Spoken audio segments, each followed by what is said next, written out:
नमस्कार। श्रीमती मोहरी देवी तापड़िया कन्या महाविद्यालय जसवंतगढ़ के इस YouTube चैनल पर मैं प्रवक्ता हनुमान मन शर्मा आप सभी विद्यार्थियों का हार्दिक स्वागत और अभिनंदन करता हूं।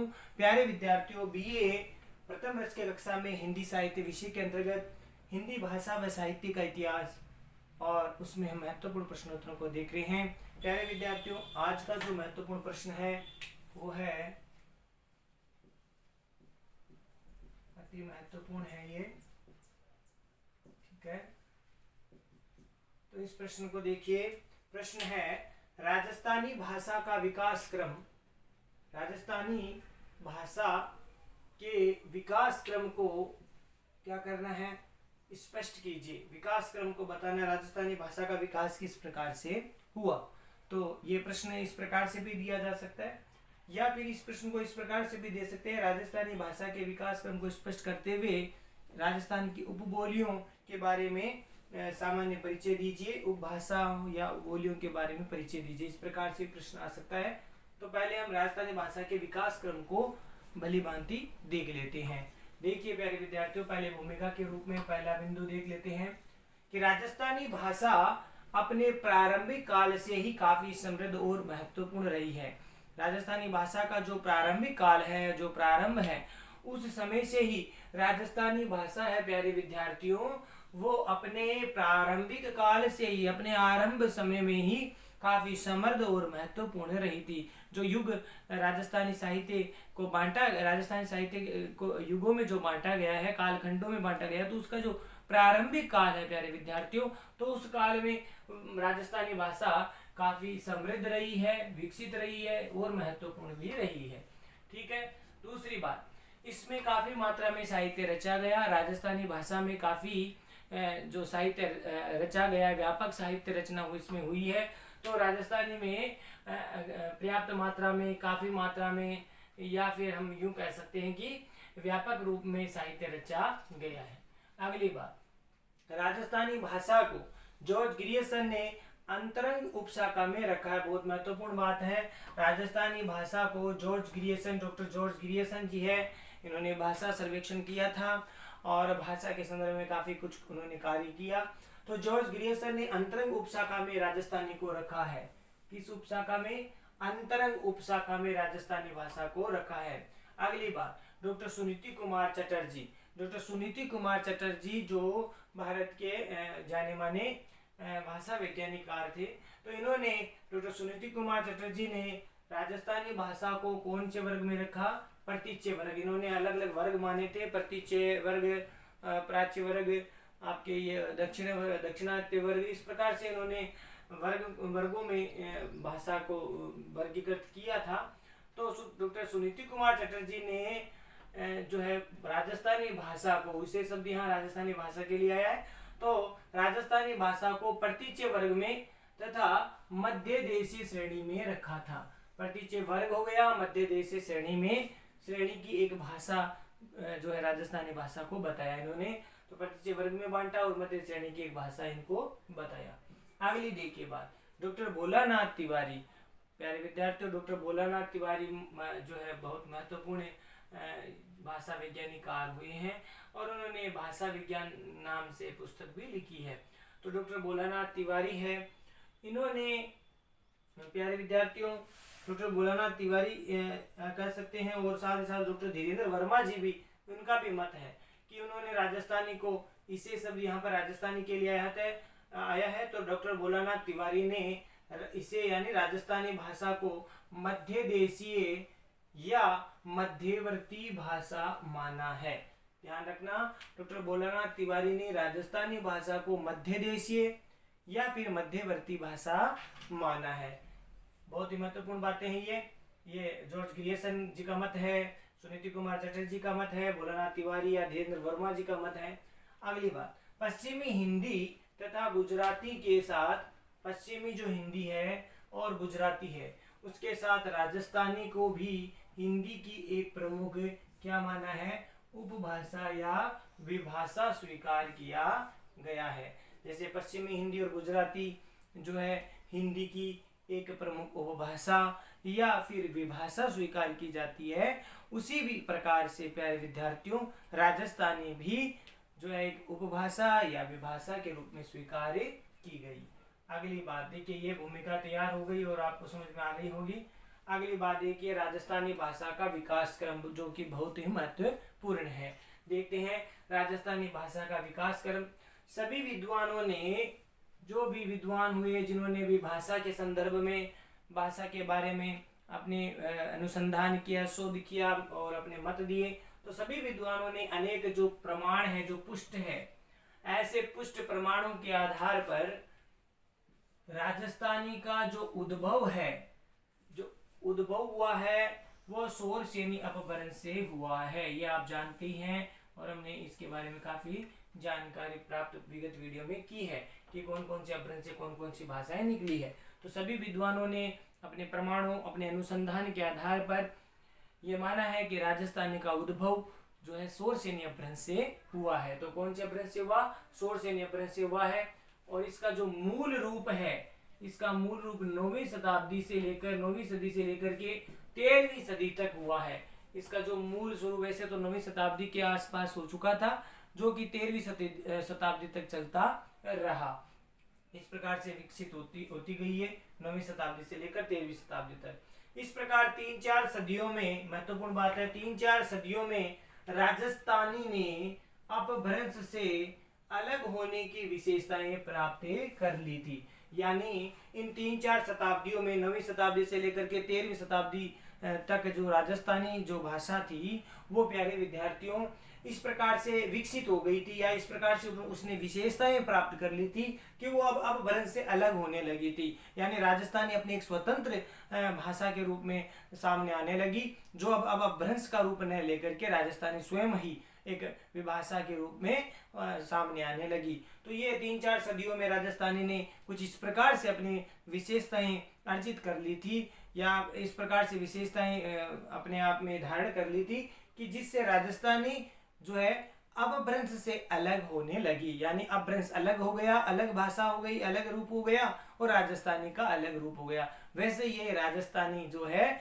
शोरसेनी अपभ्रंश से विकसित हुई थी। तो ये जो शोरसेनी अपभ्रंश है, उससे धीरे धीरे राजस्थानी जो भाषा है वो धीरे धीरे क्या होने लगी, दूर होने लगी, या उससे अलग हट करके स्वयं अपने आप ही जो है अपनी विशेषताओं के आधार पर अपभ्रंश से अलग होने लगी। तो ये बहुत ही महत्वपूर्ण बात है।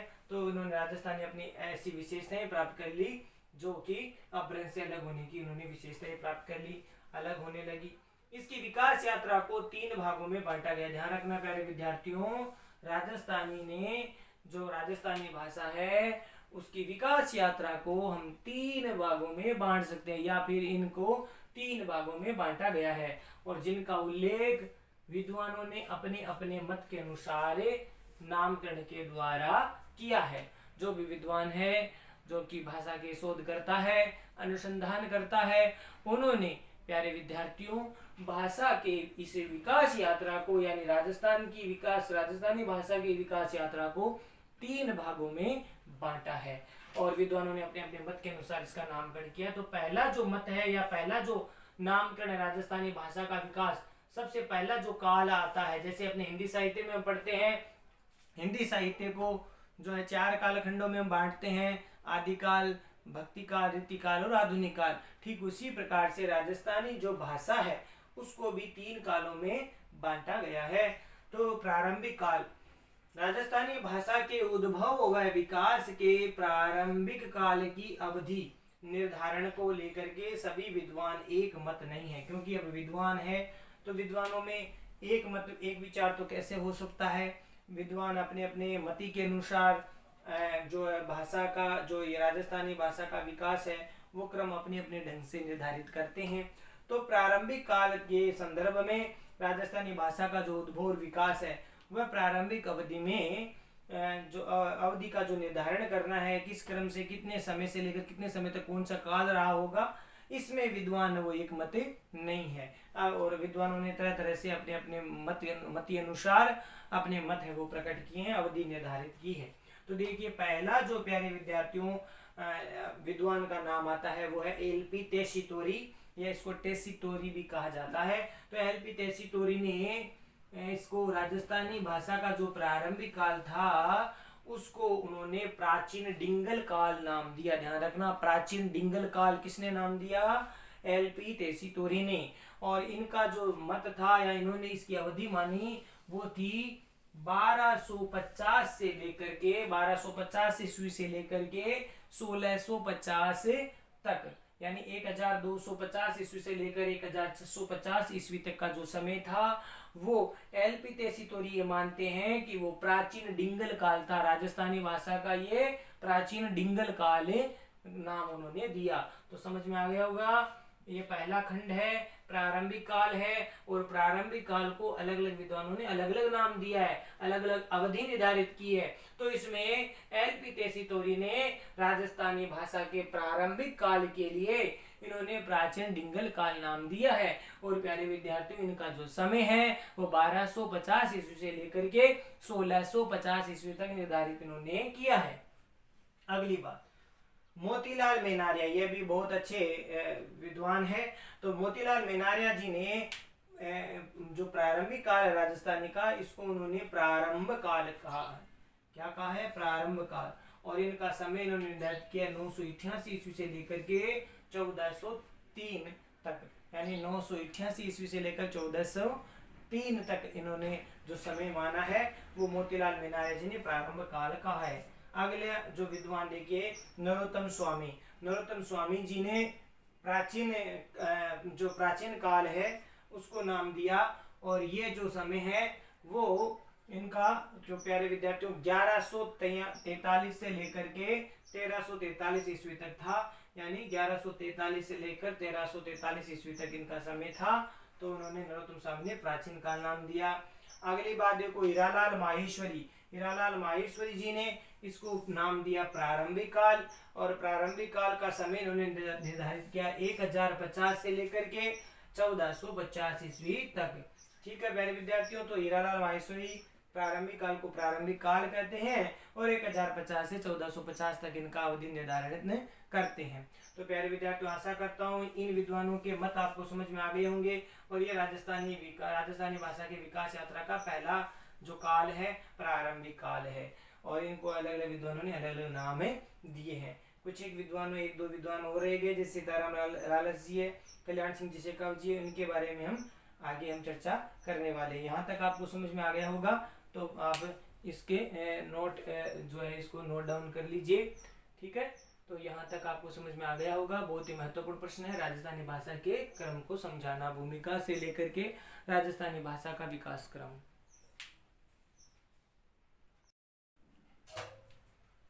तो प्यारे विद्यार्थियों, अब हम देखते हैं आगे। सीताराम लालस जी है वो प्रारंभिक काल को, यहाँ पर प्रारंभिक काल की बात की जा रही है प्यारे विद्यार्थियों। जो प्रारंभिक काल है उसको किस प्रकार से निर्धारित किया। तो सीताराम जी लालस जी है, उन्होंने प्रारंभिक काल को आदिकाल नाम दिया है। क्या नाम दिया है? आदिकाल। और यह जो है 743 से लेकर के 1403 तक उन्होंने इनका समय निर्धारित किया है। सीताराम लालस जी ने प्रारंभिक काल को, राजस्थानी भाषा के प्रारंभिक काल को आदिकाल का है। और इनका समय 743 ईस्वी से लेकर के 1403 ईस्वी तक उन्होंने निर्धारित किया है। अगले देखो विद्वान है कल्याण सिंह जी शेखावत। तो कल्याण सिंह शेखावत ने इनको दो भागों में बांटा है, दो नाम दिए हैं। पहला इन्होंने समय निर्धारण किया अभिलेखीय काल और दूसरा है आदिकाल। इन्होंने प्रारंभिक काल को दो नाम दिए हैं, अभिलेखीय काल और आदिकाल। तो पहला जो काल अभिलेखीय काल है, इन्होंने उनका समय निर्धारण किया 800 से लेकर 1193 ईस्वी तक इन्होंने निर्धारण किया है, 800 से लेकर 1193 ईस्वी तक। और फिर इन्होंने आदिकाल को 1193 से लेकर के 1393 ईस्वी तक इन्होंने निर्धारण किया है। तो इस प्रकार से ये था प्रारंभिक काल से संबंध में जो भी विद्वान है उन्होंने जो जो मत दिए हैं उनके बारे में। अगला देखिए कुछ जानकारी इसी बिंदु में लिखना आपको कि राजस्थानी भाषा के उद्भव समय को लेकर के भले ही मतभेद है, हालांकि उद्भव काल का जो समय निर्धारण अलग अलग विद्वानों ने अलग अलग समय दिया है, तो भले ही उद्भव के समय को लेकर भले ही सभी विद्वानों में मतभेद है, परंतु सभी इसका विकास लगभग 14वीं और 15वीं सदी के मध्य मानते हैं। ये बात महत्वपूर्ण है। भले ही चाहे उद्भव के समय को लेकर के अलग अलग विद्वानों में अलग अलग जो मत दिए हैं, मतभेद हो सकते हैं, परंतु फिर भी सभी जो विद्वान है इन्होंने इसका यानी राजस्थानी भाषा का जो विकास है वो लगभग 14वीं शताब्दी से लेकर के 15वीं शताब्दी के मध्य मानते हैं, जहां पर राजस्थानी भाषा पूर्ण रूप से विकसित हो चुकी थी। और यह राजस्थानी भाषा का क्या था, उत्कर्ष काल था। ये राजस्थानी भाषा का प्यारे विद्यार्थियों उत्कर्ष काल था। यहाँ पर राजस्थानी भाषा पूर्ण विकास को प्राप्त कर चुकी थी। और उस समय देखिए बाहर के राजनीतिक और सांस्कृतिक आक्रमण हुए थे, ये आपको पता ही है, इतिहास में हम पढ़ते ही हैं। तो 13वीं-14वीं शताब्दी के आसपास बहुत सारे बाहरी आक्रांत आए, राजनीतिज्ञ उथल पुथल हो चुकी थी। तो राजनीतिक और सांस्कृतिक आक्रमणों के कारण यहाँ के राजाओं के साथ ही रचनाकारों ने यानी जो कवि थे, लेखक थे, उन्होंने भी अपनी जीवंतता और जोश उत्साह के व्यक्ति इसमें की राजस्थानी भाषा में जो साहित्य लिखा गया उसमें उन्होंने अपनी जीवंतता, अपने जीवन जीने की प्रबल इच्छा, जिजीविषा को, जोश और उत्साह को इन्होंने अभिव्यक्त किया राजस्थानी भाषा के माध्यम से साहित्य रचना में। तो ये उस समय की बात, महत्वपूर्ण बात है। प्रारंभिक काल का जो समय था 14वीं शताब्दी 15वीं शताब्दी के आसपास, तो उस समय बाहर के राजनीतिक और सांस्कृतिक आक्रमण हुए। तो यहाँ के जो राजा थे, उन राजाओं के साथ ही वहाँ राज दरबारों में रहने वाले जो कवि थे या यहाँ के रचनाकार थे, उन्होंने भी अपनी जीवंतता और जोश उत्साह की अभिव्यक्ति इसी में की, यानी राजस्थानी भाषा में की। वो चाहे विभिन्न प्रकार के साहित्य रचनाओं में की। देखिए इनमें महत्वपूर्ण कवियों के नाम आते हैं। नरपति नाल है, रासो साहित्य इन्होंने लिखा था। नरपति नाल है, चंद बरदाई जिन्होंने पृथ्वीराज रासो लिखा, स्वयंभू कवि, पुष्यदत्त, हरिभद्र सूरी, ये अनेक उस समय के विद्वान थे, ये कवि थे। तो उन्होंने राजस्थानी भाषा में आदि ने इस काल में उत्कृष्ट साहित्य रच करके राजस्थानी भाषा के या राजस्थानी के भंडार को क्या बनाया, समृद्ध बनाया, विशाल बनाया, व्यापक बनाया। तो ये नाम आते हैं, नरपति नाल है, चंद बरदाई है, स्वयंभू कवि है, पुष्यदत्त है, हरिभद्र सूरी है। ये वे कवि हैं जिन्होंने इस समय यानी 14वीं-15वीं शताब्दी के आसपास या इनसे पहले का जो समय था, प्रारंभिक काल था, उसमें प्यारे विद्यार्थियों उन्होंने बहुत सारा उत्कृष्ट साहित्य लिखा, बहुत सुंदर अच्छा उच्च कोटि का साहित्य लिखा। किसमें, राजस्थानी भाषा में। और राजस्थानी भाषा में लिखने के कारण राजस्थानी भाषा का जो भंडार है या राजस्थानी का भंडार है उसको क्या बनाया, समृद्ध बनाया, व्यापक बनाया, विशाल बनाया। तो प्यारे विद्यार्थियों आज में हम जो है प्रारंभिक काल तक ही हम पढ़ेंगे। अगले वीडियो में जो है आगे मध्यकाल को हम पढ़ेंगे, कौन कौन से विद्वानों ने कौन कौन सा जो समय निर्धारण किया मध्यकाल का, उसके बारे में हम अगले वीडियो में चर्चा करेंगे। तो प्यारे विद्यार्थियों आज के लिए बस इतना ही। यहाँ तक आपको आशा करता हूँ समझ में आ गया होगा राजस्थान की जो विकास यात्रा है, ये जो प्रश्न है इसके उत्तर के संदर्भ में। और ये प्रश्न बहुत ही महत्वपूर्ण है, राजस्थानी का विकास किस प्रकार से हुआ। तो उसमें प्रारंभिक काल, मध्यकाल, जो आधुनिक काल है, इस क्रम में हम इसको पढ़ने वाले हैं। तो प्रारंभिक काल या मध्यकाल और आधुनिक काल, इन तीन कालखंडों में किस प्रकार से राजस्थानी का विकास हुआ, किस प्रकार से विद्वानों ने अलग अलग मत जो निर्धारित किए हैं, उसका समय जो निर्धारण किया है, उसके बारे में आपको ठीक प्रकार से समझ में आ गया होगा। और आगे हम इसके बारे में आगे का जो भाग है वो हम लेंगे, मध्यकाल और आधुनिक काल को अगले वीडियो में हम देखेंगे। तब तक के लिए आप इसको इसकी भूमिका से लेकर के राजस्थानी भाषा का जो विकास क्रम है उस संदर्भ में हमने क्या क्या पढ़ा वो आपको ठीक से समझ में आ गया होगा। और प्रारंभिक काल और उसके विभिन्न मतों को आप उसकी विभिन्न अवधि जो कालखंड है उसको हमने देखा। तो अब यहाँ तक आप ठीक प्रकार से समझिए, नोट्स बनाइए और इनको याद भी करिए। याद करना बहुत ही आवश्यक है। पहले नोट्स बनाइए, ठीक प्रकार से समझिए और नोट्स बनाओ और फिर उसको ठीक से याद कीजिए। चैनल को लाइक, शेयर और सब्सक्राइब करना ना भूलें। जय भारत, जय हिंदी। धन्यवाद विद्यार्थियों।